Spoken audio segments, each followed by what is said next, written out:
Hi, this is my daughter, Kyla Morris. She's 11 years old and lives in Texas. Kyla, tell me a story.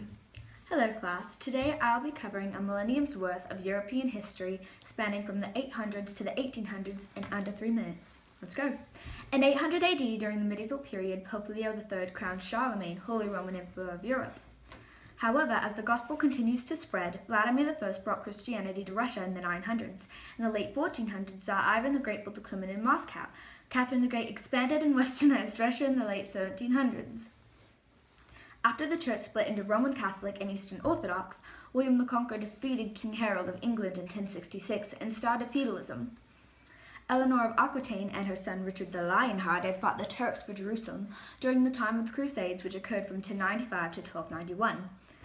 During this time, English King John signed the Magna Carta in 1215, limiting the king's power. Later, England's King Edward III claimed to be King of France and began the Hundred-Year War in 1337. During the Hundred-Year War, Joan of Arc and King Charles VII led the French to defeat England at the Battle of Orleans. In the late 1340s, fleas on rats carried the plague, which killed 1 out of 3 Europeans. From 1350 to 1700, there were great advances in art, science, Christianity, and exploration.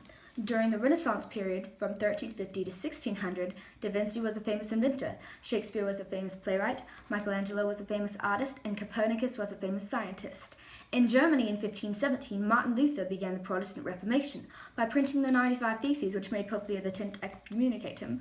Later, John Cabot joined the Reformation, and this is how it all began. Between the late 1400s and the mid-1500s, Diaz rounded the Cape of Good Hope. Amerigo Vespucci sailed to the Americas, Balboa crossed Central America to the Pacific, and Magellan's crew sailed around the globe.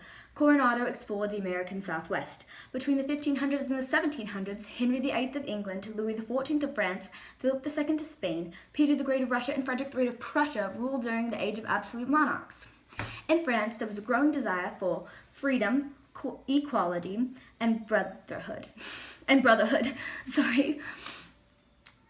Now, in 1789, the French Revolution began when citizens stormed the Bastille and fought for the Declaration of the Rights of Men.